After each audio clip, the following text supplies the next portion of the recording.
에베소서 5장 25절부터 30절까지의 말씀입니다. 하나님의 말씀을 봉독해 드릴 때 여러분의 삶에 은혜가 있기를 바랍니다. 하나님의 말씀입니다.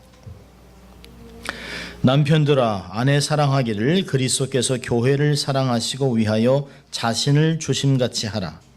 이는 곧 물로 씻어 말씀으로 깨끗하게 하사 거룩하게 하시고 자기 앞에 영광스러운 교회로 세우사 티나 주름 잡힌 것이나 이런 것들이 없이 거룩하고 흠이 없게 하려 하심이라. 이와 같이 남편들도 자기 아내 사랑하기를 제 몸같이 할지니 자기 아내를 사랑하는 자는 자기를 사랑하는 것이라. 누구든지 언제든지 제 육체를 미워하지 않고 오죽 양육하여 보호하기를 그리스도께서 교회를 보양함과 같이 하나니 우리는 그의 몸의 지체임이니라. 아멘. 하나님의 말씀이었습니다. Good morning. 좋은 아침입니다. 거룩한 주일 예배에 참석한 여러분을 주의 이름으로 환영합니다. 우리가 또 한번 해볼까요? 좀 손을 좀 가슴에 얹고 우리가 이렇게 고백합니다. 나는 하나님의 특별한 사랑을 받은 사람이다. 두 번 하겠습니다. 나는 하나님의 특별한 사랑을 받은 사람이다. 나는 하나님의 특별한 사랑을 받은 사람이다. 믿습니까, 여러분? 그렇습니다. 우리는 놀라운 신분을 갖고 있는 사람들이죠. 하나님의 사랑 덩어리들입니다. 자, 우리 한번 또 한번 외쳐보죠. 하나님을 기쁘시게, 사람을 행복하게. 그렇습니다. 우리의 신분과 우리의 부르심, 우리의 라이프 스타일을 결코 잊어버리면 안 됩니다.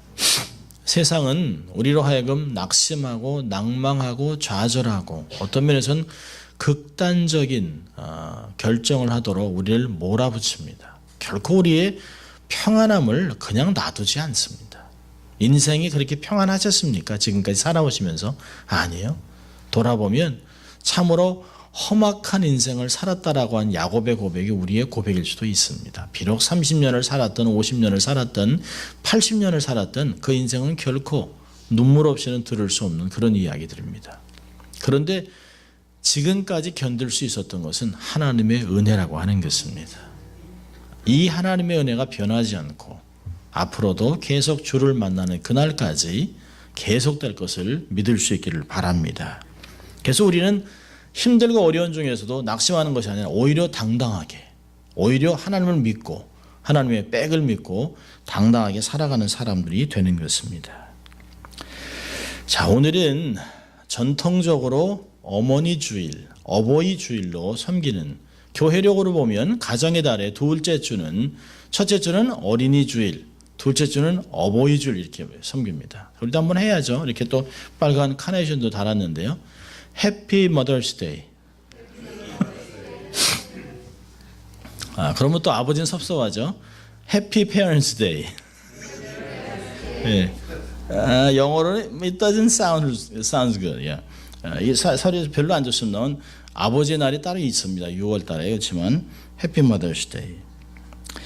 원래 5월 달이면 절기 설교를 합니다. 가정의 달 설교를 합니다만은 계획을 한 대로 계속해서 에베소서 5장을 강의하려고 합니다. 우리 삶을 살아가면서 가장 중요한 관계, 아내와 남편, 부부의 관계를 계속 다루려고 하고요. 원래는 33절까지 다 다루려고 했습니다만은 31절부터 33절까지는 유독히 가정의 부부 가정 생활을 다루기 때문에 다음 주에 한 번을 더 다루려고 합니다. 그래서 오늘은 30절까지만의 내용을 다루려고 합니다. 지난주는 아내들에게 남편에게 순종하기를 죽게 하듯 하라 라고 하는 말씀을 받았습니다. 제가 제 아내에게 물어봤습니다. 지난주에 여보 당신 오늘 키포인트는 뭐였어요? 그러니까 자존심을 지켜라. 지난주에 아내들이 남편의 자존심을 지켜주라 그런 얘기를 했습니다.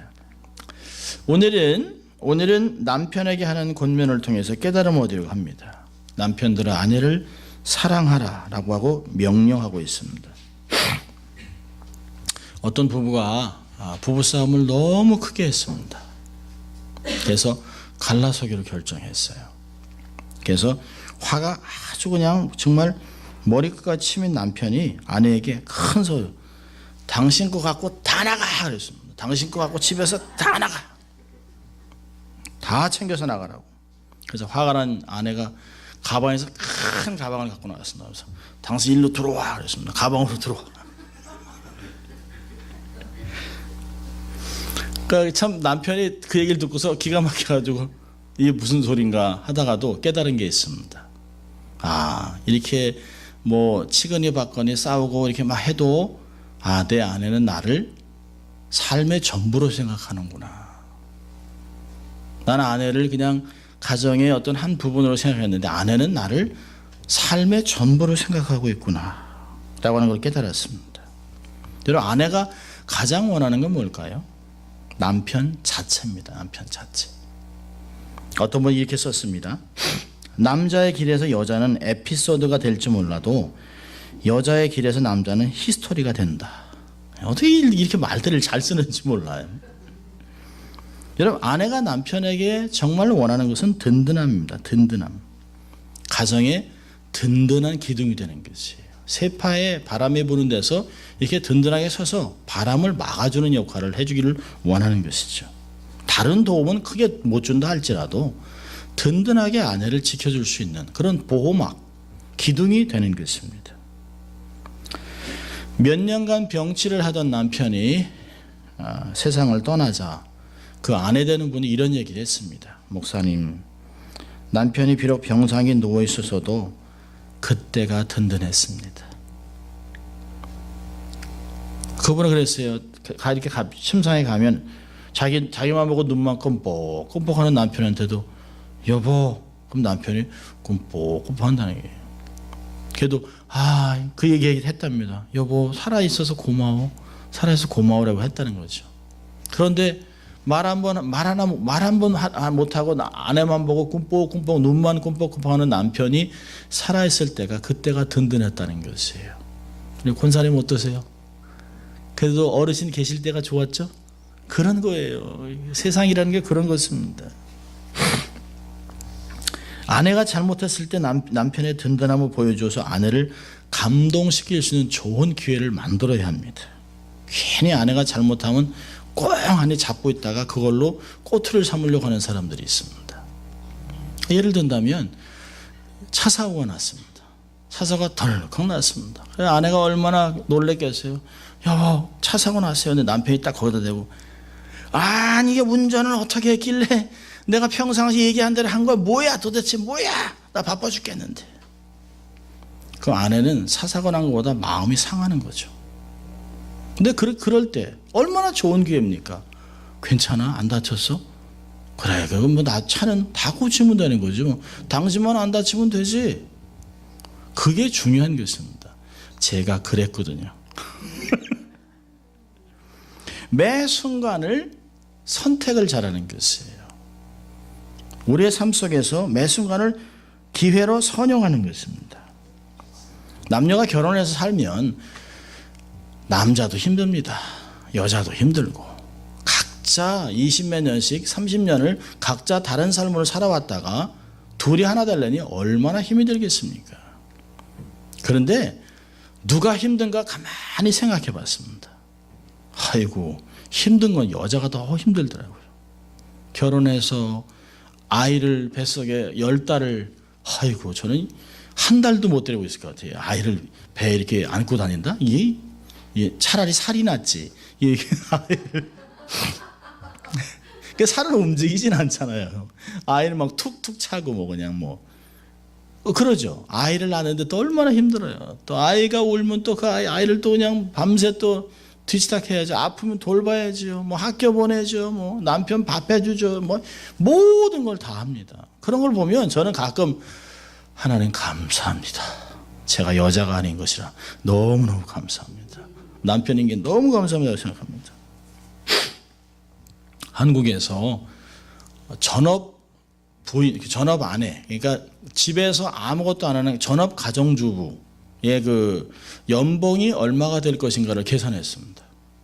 그래서 34살 되는 어떤 여인이 아들 하나를 키웁니다.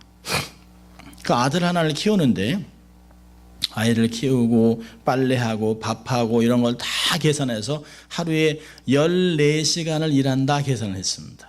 그랬더니 연봉이 얼마가 나오냐면 월 480만 원씩 받게 돼 있대요. 480만 원. 한 달에 480만 원. 그러니까 500만 원을 치면 한 1년에 6천만 원 받습니다. 근데 거기에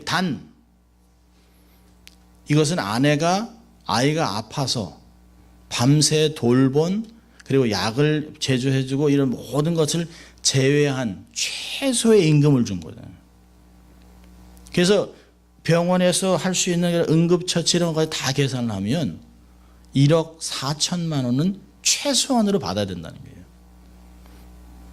아내를 보면 고맙죠. 엄청난 것이죠. 엄청난 일을 해야 되는 것입니다.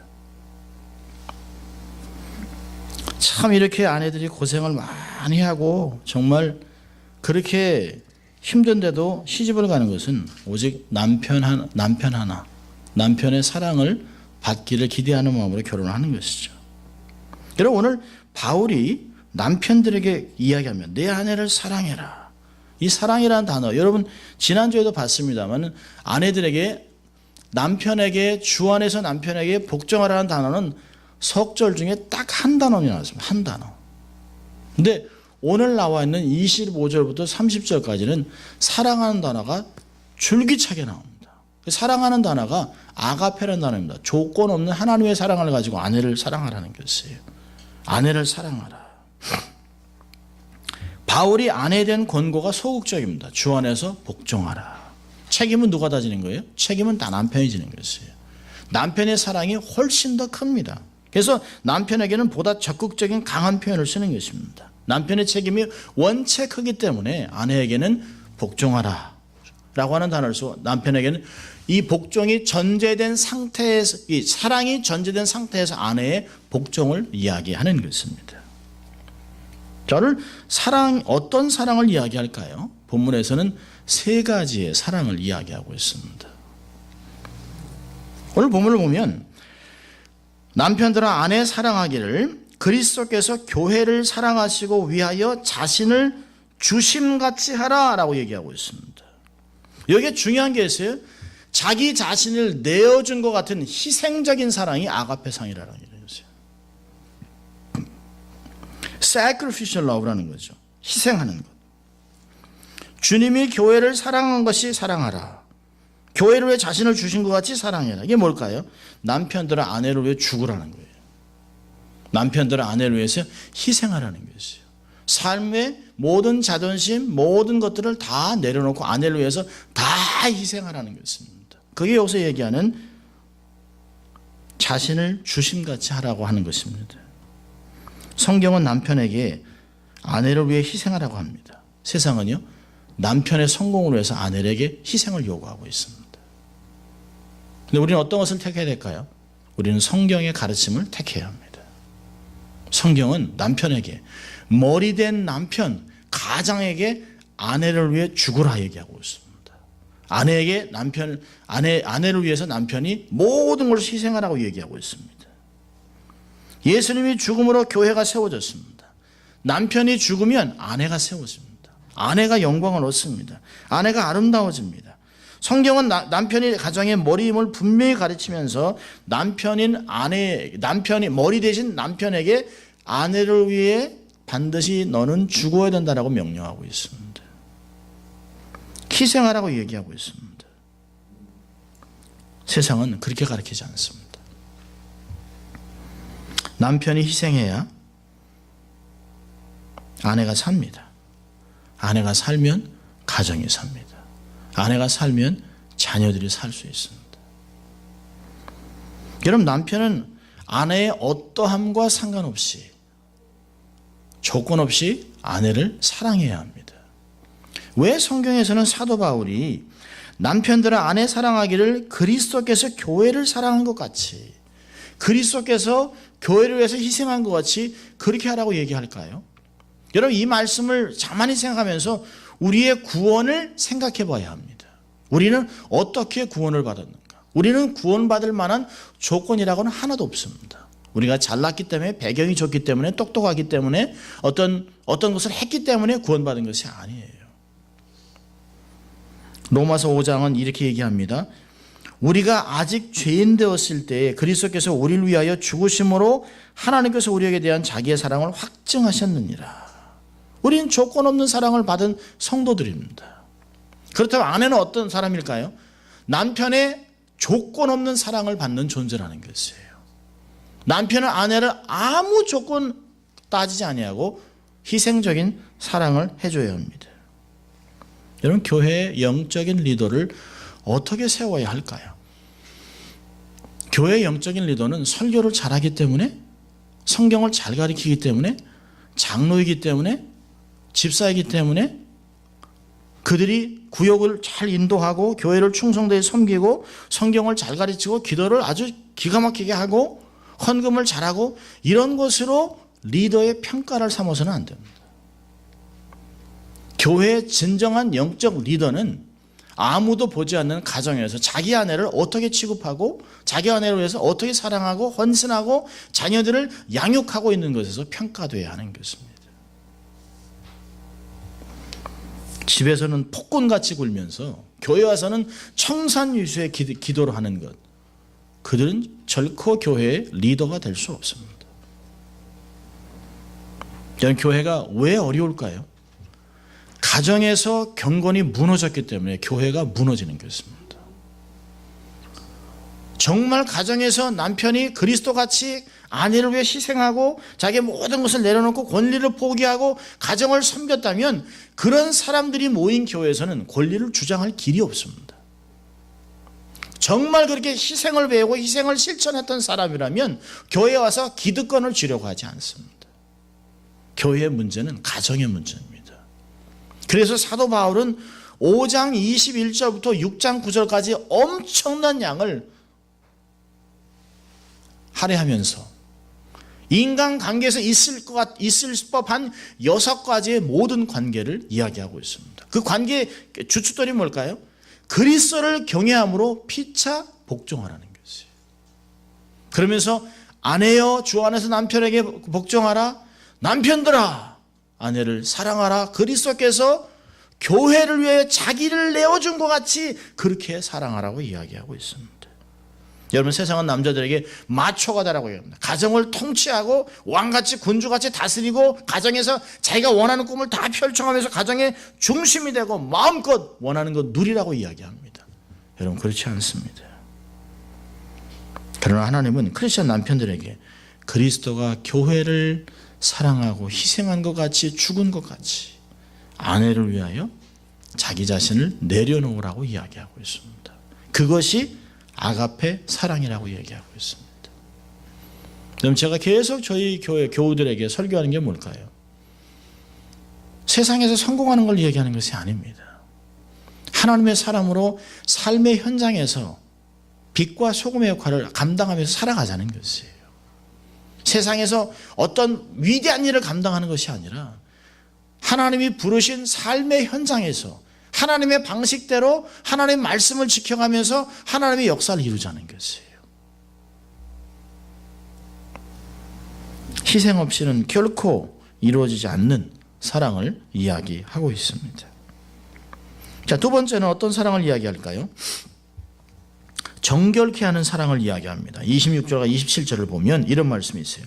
이는 곧 물로 씻어 말씀으로 깨끗하게 하사 거룩하게 하시고 자기 앞에 영광스러운 교회로 세우사 티나 주름 잡힌 것이나 이런 것들이 없이 거룩하고 흠이 없게 하려 하심이니라. 하나님께서 말씀을 통해서 교회를 티나 주름 잡힌 것이나 흠이 없게 만드셨습니다. 남편이 아내를 사랑해야 되는 그 사랑은 뭘까요? Purifying love. 아내를 정결케 하고 진정한 자유를 만끽하게 만드는 사람으로 만드는 것이에요. 다시 말한다면 아내의 부족과 실수를 보완해주고 정결하게 회복해주며 세워주는 것을 이야기하는 것입니다. 사랑하기 때문에 허다한 죄를 덮어주는 것이에요. 잘못을 기억하지 않는 것입니다. 선하고 복되고 잘한 것을 기억하고 칭찬으로 아내를 세워주는 것을 이야기하고 있습니다. 근데 한국 사람들은 칭찬에 인색합니다. 최근에 어버이날이라 부산에서 한 프로젝트를 했습니다. 부산에 있는 경찰들한테 자기 아내한테 사랑한다라고 이렇게 메시지를 보내기를 했는데요. 이 부산 남자들 대단합니다. 하라니까 난 못한다 그랬습니다. 어떤 분이요, 나 그 말 안 하고 결혼했대. 사랑한다 얘기도 안 하고 결혼했다는 거예요. 그리고 결혼했는데 이제 어떻게 사랑하냐는 거예요. 근데 막 빌어가지고 해가지고 프로젝트를 했습니다. 그 말 하는데 막 10번씩 안 나온다 막 이런다. 근데 네 사랑한대. 못하겠다 막 이러고 막 이럽니다. 그래서 10번씩 해가지고 그걸 녹음을 했는데요. 아내들이 듣고 감동을 먹었습니다. 감동. 그래서 그래요. 그 돈도 안 드는 건데 그 사랑한다는 말 해줄 걸 내가 이렇게 못했나. 그리고 마지막에도 더 이상 못한다. 남사스럽다는 거죠. 그렇잖아요. 사랑은 표현해줘야 되는 것이죠. 표현해줘요. 여인들은 늘 듣길 원하는 것이죠. 그렇게 사람의 삶이 내면이 건강해지는 것이에요. 여러분, 하나님이 범죄한 이스라엘에게 하신 말씀을 기억해 보세요. 이사야 1장 18절을 보면 여호와께서 말씀하시되 오라 우리가 서로 변론하자. 너희 죄가 주홍 같을지라도 눈과 같이 이어질 것이요 진홍같이 붉을지라도 양털같이 되리라.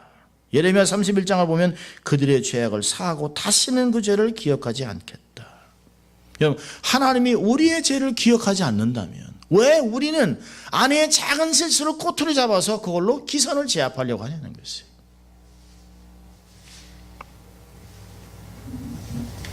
하나님께서 우리에게 우리가 만일 우리의 죄를 자백하면 저는 미쁘시고 의로우사 우리 죄를 사하시고 모든 불의에서 우리를 깨끗게 하실 것이라고 요한일서 1장 9절의 말씀을 기억한다면 하나님이 남편 되신 하나님, 우리의 신랑 되신 예수 그리스도께서 우리를 어떻게 대하시는 것을 알 수 있습니다.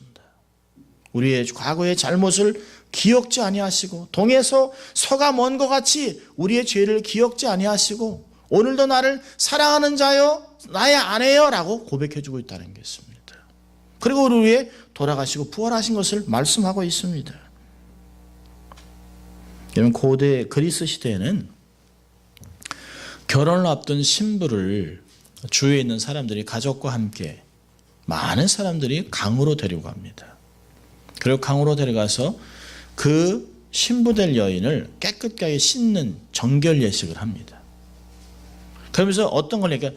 물이 지나가면 다시 물이 흐르는 것 같지 않지, 기억하지 않는 것 같이 이 여인이 결혼함으로 이제까지 쓰던 모든 과거의 수치와 잘못된 것 실수의 모든 것들을 다 씻었다라고 하는 선포를 합니다. 그러면 결혼하면서 이 아내는 과거의 모든 것을 정리되고 깨끗함으로 결혼의 언약이라는 데 들어갔습니다. 모든 사람의 축복을 받습니다. 더 이상 그 여인의 실수와 수치를 기억하지 않습니다. 여러분, 문화 속에도 이런 게 있어요. 문화 속에도. 과거는 완전히 씻겨진 것입니다. 흠도 없이 점도 없이 주름도 없이 아름다운 아내로 살아갈 수 있도록 후원하고 지원하는 그런 사랑을 해줘야 된다는 것이에요. 이게 뭘까요? 진정한 자유를 누릴 수 있도록 아내를 묶지 말라는 것이에요. 어떠한 실수를 잡고 안 풀어주면서 아내를 기죽이고 숨막히게 해서는 안 된다는 것이죠. 어떤 분은 그러시래요. 이것만은 안 풀어준다. 그래서 남편 자격이 없구만. 그걸 뭐 속 좁게 밴댕이 소갈치 같이 그거 안에 작은 거 딱 잡고서 그걸로 아내를 쥐고 흔들려고. 어리석은 것이죠. 성경은 이야기합니다. 자유롭게 풀어주라는 것이. 정결하게 아름다운 신부로 날마다 세워주라는 것이. 세 번째는요. 세 번째 사랑은 뭘까요? 돌보는 사랑입니다. 자기 몸처럼 돌보며 살아가는 것이에요. 28절부터 30절까지 보면 이런 말씀이 있어요. 이와 같이 남편들도 자기 아내 사랑하기를 제 몸같이 할지니 자기 아내를 사랑하는 자는 자기를 사랑하는 것이라. 누구든지 언제든지 제 육체를 미워하지 않고 오직 양육하여 보호하기를 그리스도께서 교회를 보양함과 같이 하나니 우리는 그 몸의 지체민이라. 한 몸이에요. 둘이 하나가 된 것이에요. 여러분 자기 몸을 얼마나 잘 관리합니까? 바람만 불어도 먼지 들어올 거가 눈 깜빡깜빡하지 않습니까? 누가 손 이렇게 하면 깜빡하잖아요. 자기 몸을 얼마나 아끼는지 몰라요. 대충 살아간다고 하지만 사실은 보면 대충 살아가는 사람은 한 명도 없어요. 우리는 그렇게 살 수가 없어요. 아내와 남편은 한 몸입니다. 하나입니다. 뼈 중에 뼈, 살 중에 살입니다. 자기 몸을 돌보는 것 같이, 자기 몸을 관리하는 것 같이, 자기 몸의 필요를 채워주는 것 같이 그렇게 아내를 필요를 채워주라는 것이에요. 아내가 힘이 필요하면 힘을 주고 격려가 필요하면 치열리더가 돼주고 필요한 것을 공급해 주는 것이에요. 여러분 빌립보서 4장 19절을 보면 이런 말씀이 있어요. 나의 하나님이 그리스도 예수 안에서 영광 가운데 그 풍성한 데 너의 모든 쓸 것을 채우시리라. 주님이 우리의 필요를 채우신다면, 주님이 나의 신랑이시라면, 신랑 되신 예수 그리스도가 나의 필요를 이렇게 채워주신다면 신랑인 나는 내 아내의 필요를 채워줘야 되는 것이 당연하다는 것이에요. 어떤 분은 그래요. 묻지도 안 하는데 뭐 나도. 그게 남자입니까? 그건 남자가 아닙니다.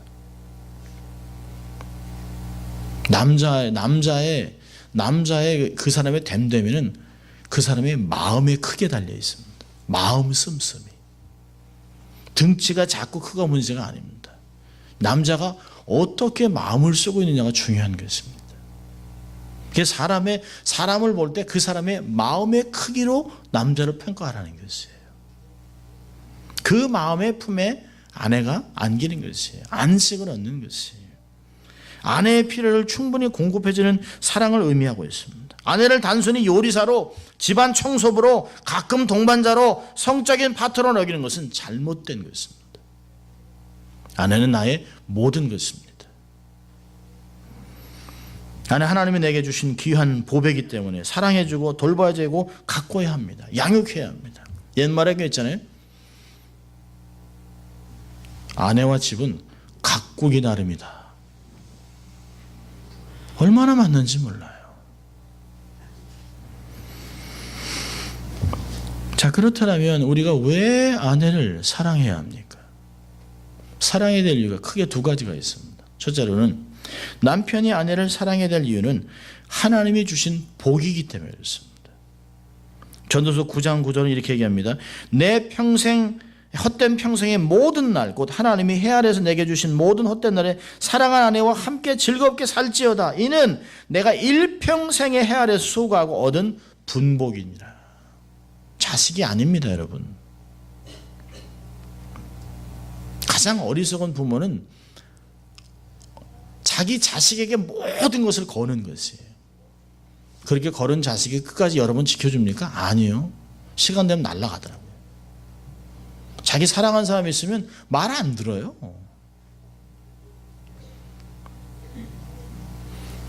결국 같이 할 내 동반자, 내 삶의 한 부분은 아내와 남편밖에 없어요. 그러니까 지금부터 자식한테 맛있는 거 주지 말고 남편 좀 맛있는 거 주세요. 남편을 주세요, 남편을. 그 아이들은 먹을 시간 많아요, 아직도. 하나님이 내게 주신 분복은 아내입니다. 남편, 그러니까 아내를 얻은 자는 하나님께 복을 받은 자라. 잠언서 18장은 얘기합니다. 근데 반대로 얘기하는 건 하나도 없어요. 하나님이 남편에게, 홀로 있는 남편에게 일생에 아내라고 하는 선물을 주신 것이에요. 그리고 그걸 복덩이라고 얘기해요. 아내를 통해서 세상의 모든 즐거움을 얻습니다. 세상에 남은 것은 아내밖에 없다는 것이에요. 세상에서 얻은 분복, 하나님이 주신 이 복은 아내밖에 없다라고 얘기하고 있습니다. 그 아내밖에 없는 복을 함부로 취급할 수 없다는 거죠. 두 번째는요. 우리가 아내를 사랑해야 될 이유는 베드로전서 3장 5절에 있는데요. 우리 한번 가십니다. 베드로전서 3장 5절. 꼭 읽어봐야 합니다.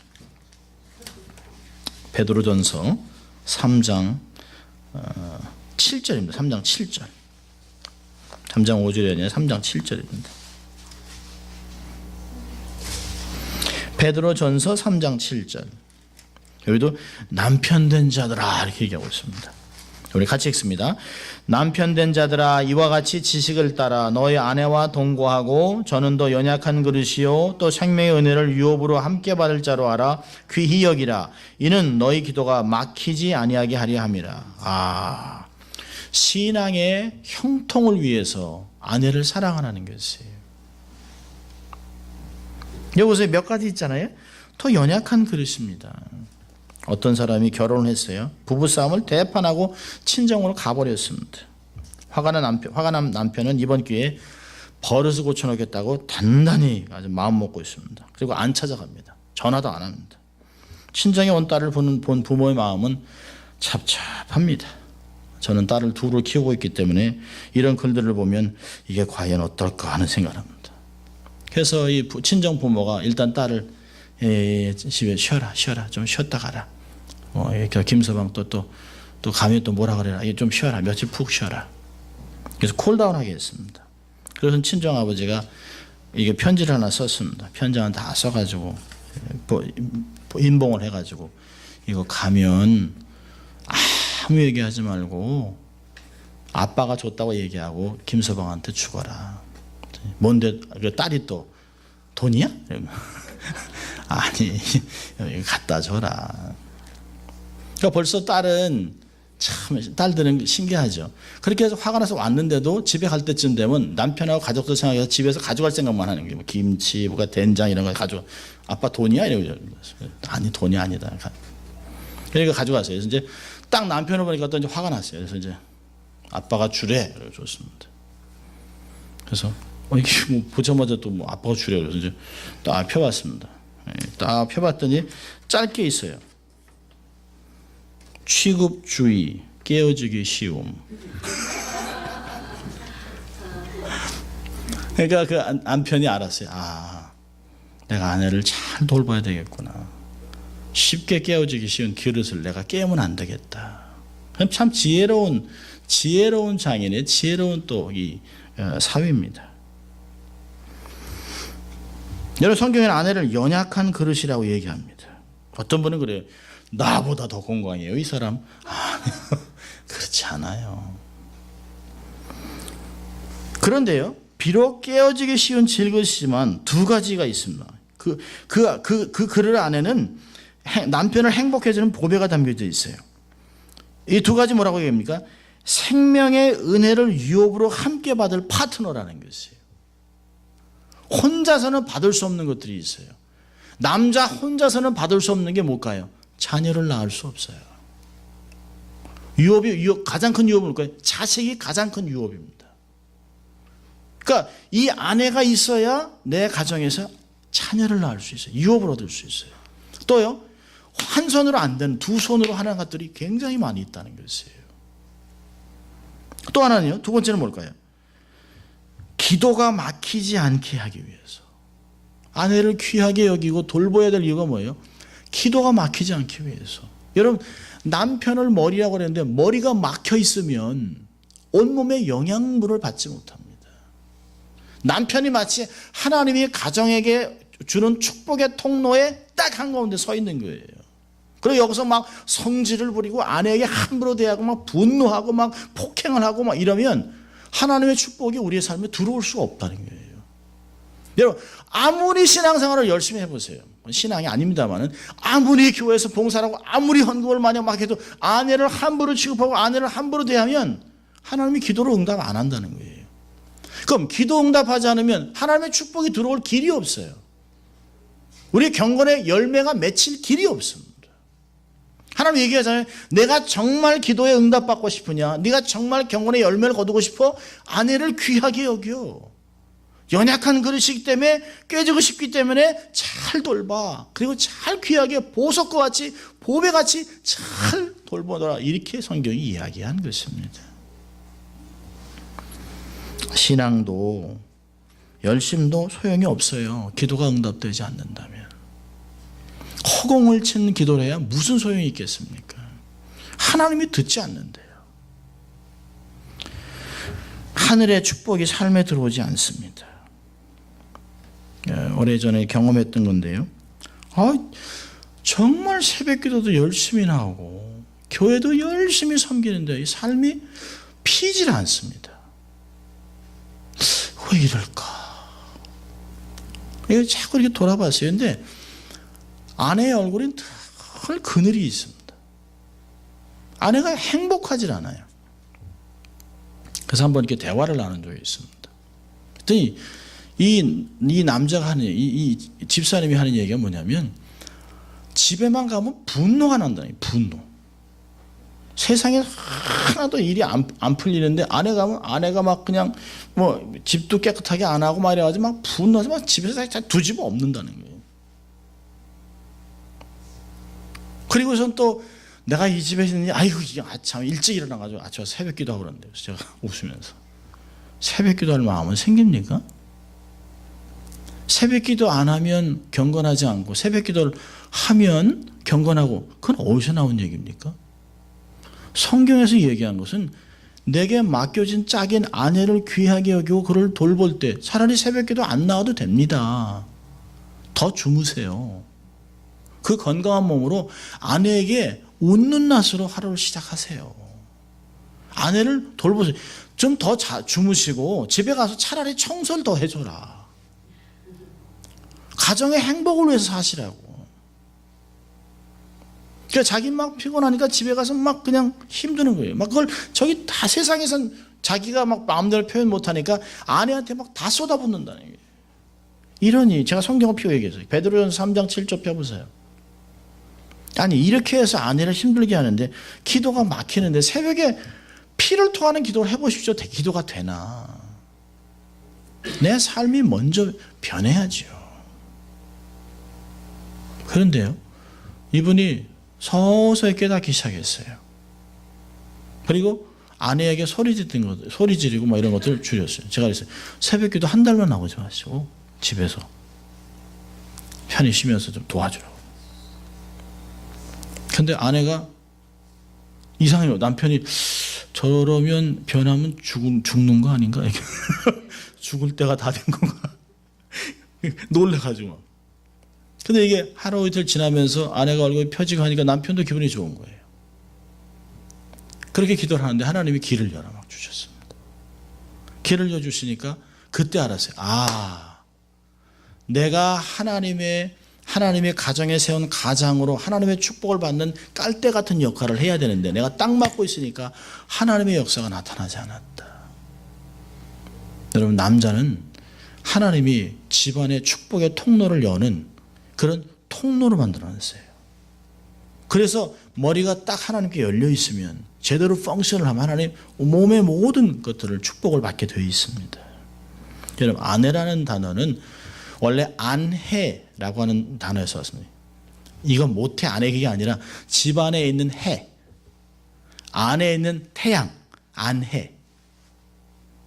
여러분이 이게 뭐 인정을 안 해도 고려 시대에는 안해라고 그랬어요. 아내 그래서 아내가 된 것이에요. 집안을 밝히는 사람. 아내는 집안을 밝히는 사람이에요. 집안이 밝으면 얼마나 좋습니까? 얼마나.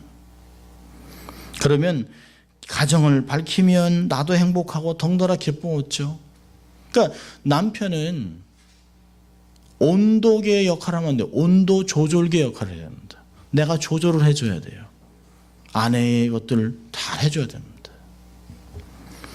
남편이 아내를 조건 없이 사랑하고 희생하면 얼마나 좋은 역사가 나타나는지 몰라요. 그럼 아내는 누구일까? 라고 하는 우리 그 동영상을 좀 잠깐 보도록 하겠습니다. 아내는 누구인가? 진짜 아내 누굴까? 한번 보시죠.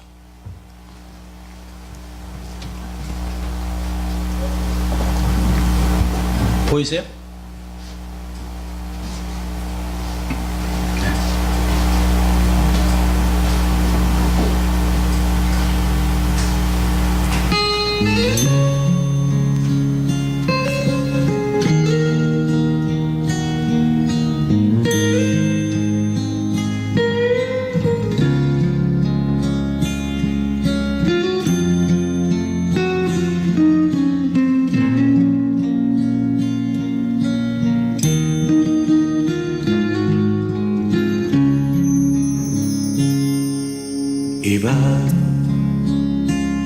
한마디 말 없이 슬픔을 잊고자 멀어진 그대의 눈빛을 그저 잊고자 작은 그리움이 다가와 두 눈을 감을 때 가슴을 스치는 것이 무엇인지 모르고 그저 바라볼 수만 있어도 좋은 사랑 그리워 떠오르면 가슴만 아픈 사랑 우리 헤어짐은 멀어도 마음에 남아서 창문 흔들리는 소리에 돌아보는 마음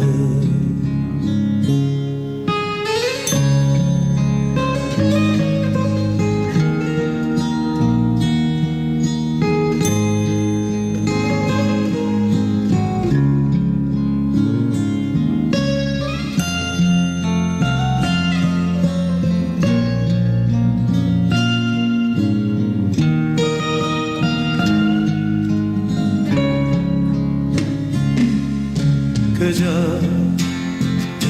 바라볼 수만 있어도 좋은 사랑 그리워 떠오르면 가슴만 아픈 사랑 우리 헤어짐은 멀어도 마음에 남아서 창문 흔들리는 소리에 돌아보는 마음 예배 때 노래가 좀 그렇습니다만 필름에 보면서 참 맞다 그런 생각을 해봤습니다. 남편들이 좀 철이 들면 아내는 행복합니다. 남편들이 좀 희생하면 아내들은 자유롭습니다. 남편들이 베풀면 가정은 풍성해집니다. 그런 삶을 살아가는 저희들 될 수 있기를 주의 이름으로 축원합니다. 기도하겠습니다. 하나님 아버지 감사합니다. 오늘도 하나님 가정의 달, 또 하나님 에베소서 말씀하신 것 같이 남편들에게 어떤 삶을 살아갈지를 말씀으로 도전하시고 권면하시고 인도하신 주님 감사합니다. 아내를 하나님의 축복으로 알아 사랑하고 귀하게 여기고 또한 아내를 자유롭게 함으로 하나님의 역사를 함께 감당하는 동반자로 설 수 있도록 하나님 축복하여 주시옵소서. 감사하고 예수님 이름으로 기도합니다. 아멘.